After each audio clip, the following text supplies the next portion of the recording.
Assalamu alaikum anatomists and welcome to YMnotes. The forearm, meaning the part between the elbow and the wrist, as you can see, contains two long bones, the radius and the ulna, both connected by the interosseous membrane. Inter meaning between and the osseous means bone. So it is simply a membrane between the two bones. Starting with the ulna, the medial one, and just like any long bone, it has two ends and one shaft in between. The end closer to the trunk has two processes and two articular notches. You need to remember that. And here is the terminology for you. Process means bulging projection. Articular is an adjective that relates to a joint. Notch is a V-shaped cut or depression. The two processes here, one above called the olecranon process and one below called the coronoid process. In between, we have the trochlear notch, or also called the semilunar notch. And on a side here, we have the radial notch. We finished the proximal end.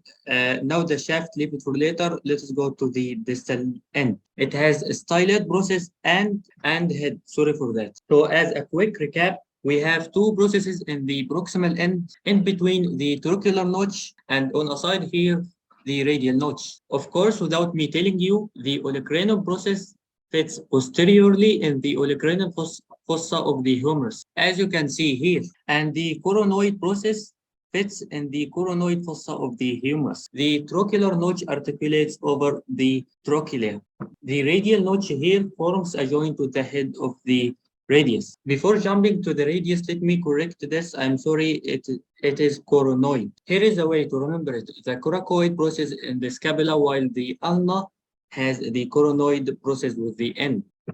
Jumping to the radius, we have three things in its proximal end: the head, neck, and tuberosity. Tuberosity means large rounded projection. Tubercle is the smaller one. As you can see here, we have the radial head followed by the radial neck and the radial tuberosity. We will not take these details about the shaft, but they are self-explanatory, by the way. Leave the shaft now. In the end that is far from the trunk, we have styloid process and ulnar notch. As you can see, the styloid process and the ulnar notch here. How about we do a comparison here? But we need both the anterior and the posterior views. Starting with the head, that of the ulna is U-shaped, as you can see right here. And that of the radius is rounded, as you can see here. Notice the head of the ulna is distally, unlike the bones we have taken before. Now the notch here is where the head fits into and is named opposite to the bone.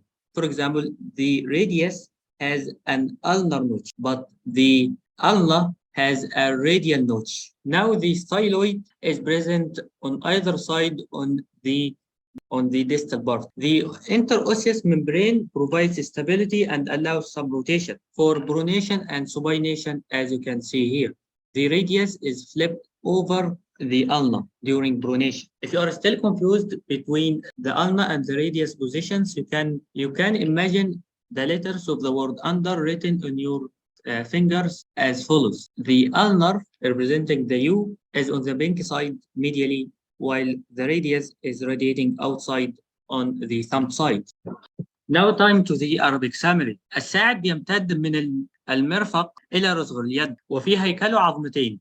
الراديوس وهي العظمة الخارجية يقع رأسها في بداية الساعد كباقي العظم كما ترون، لكن الألنة فرأسها في الاتجاه المعاكس على شكل حرف اليو، والاثنين متصلين بغشاء يسمى بالانتر اوسيوس ممبرين هكذا. وبالنسبة للمعالم فهي قليلة ولكن مهمة لذا يجب حفظها جيدا.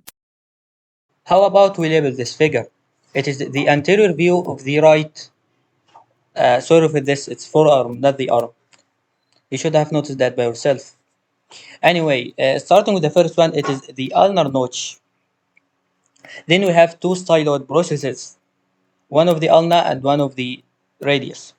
Then they have the head of the radius followed by its neck and then the tuberosity. Here we have the inverted head of the ulna. Now with the olecranon process and down the coronoid process, in between we have what? We have the trochlear notch. Here we have the distal radio-ulnar joint, and don't forget the radial notch. About the radio-ulnar joint, I will teach you that in the next chapter, inshallah, the joints and ligaments chapter.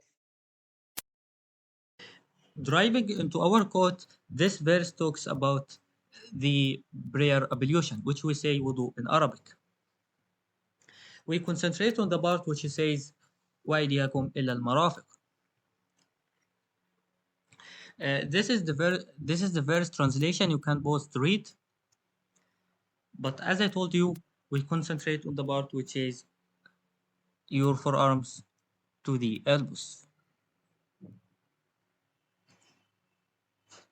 What does that mean? Well, it's shaded right here in front of you. If you don't know how to do wudu, well, you can both read this image. And don't forget, our code today is the lower arms. It's another name for the forearms.